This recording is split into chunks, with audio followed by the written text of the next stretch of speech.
Thank you all for this opportunity. My question is, nearly all spiritual and religious traditions refer to some sort of life after death.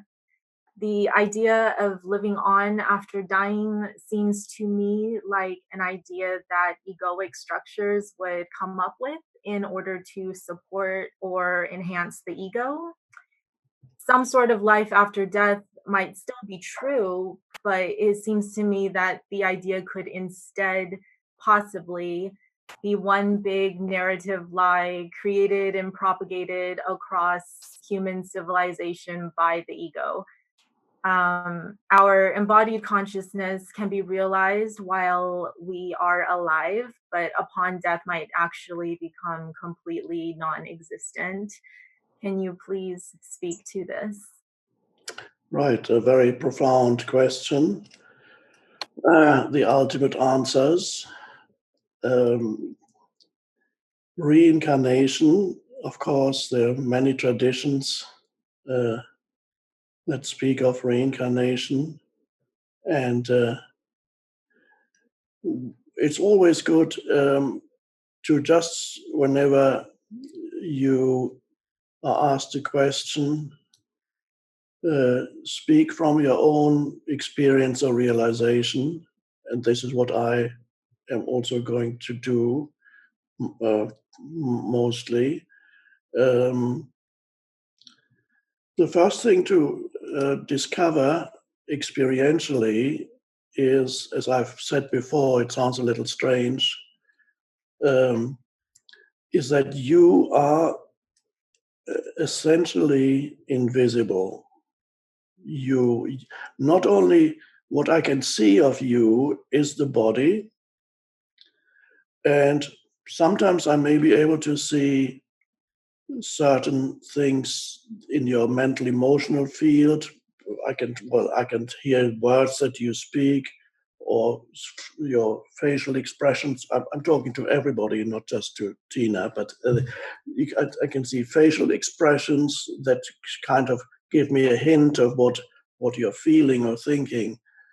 But anybody who was looking for you in the realm of physicality would not find you. And if that's too much, let's just go for a moment to let's talk about this. Perhaps makes sense to anybody who has a dog or a cat at home. When your dog or cat dies, which can be a very sad thing for people, and we come to humans later, it might be a little bit easier. Start with the dog or cat. You may realize in that moment when suddenly the dog is dead or the cat is dead, but everything is still there. The fur, the body. There may even be some warmth left in the body, and there it is. But that which you essentially loved and related to in the dog or the cat isn't there anymore.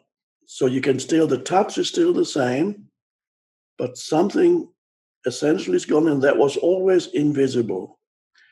What you love in the dog is ultimately, or the dog, you might love the way the dog looks and what it does, but when you relate to a dog, you essentially love, although nobody might have actually expressed it like that consciously, you love the consciousness of the dog. That's what you love in the dog. And when you look into the eyes of the dog, what's looking back at you is there's a consciousness of the dog looking back at you. And when that's gone, the dog is. And same with the human. What you love in a human is the consciousness of the other human. Now, you yourself, all that is invisible, because consciousness is the greatest mystery in the universe that science still has no idea what to do with it, cannot explain consciousness, and in most cases avoids talking about consciousness. The greatest mystery is the fact that the universe is conscious and that you are conscious. A surgeon looking for you by cutting open your skull and analyzing your brain will not find even a trace of you, will not even find any of your countless hundreds of thousands or million memories that you have somewhere. In what form does a memory survive in you? Is the memory of uh, your first teacher at school? I just mentioned the word, and suddenly an image of the first teacher you had at school comes to you. The memory of your grandmother who passed away, the memory of the bed that you slept in when you were 8 or 10 years old. I just need to mention it. It was somewhere, but where did that live in you? Was that in a molecule or an atom? The one atom was your bed? Or what is it? Nobody knows, and nobody can find even the memories that you make up the person that you are, even on that level, let alone the deeper level of the unconditioned consciousness. Nobody can find you there. You don't exist in the realm of the visible, uh, and not just the deepest essence, even as a person, even the person that you are, which is a mental emotional construct or entity, even mind and emotion, you cannot find a thought as a material form. So this is why the downloading, as some science fiction predictions, downloading your mind into a computer, I don't think that's going to happen. It's an interesting idea, but it's not going to happen. You don't even know what a thought is. Nobody knows, and it doesn't exist in the realm of the visible.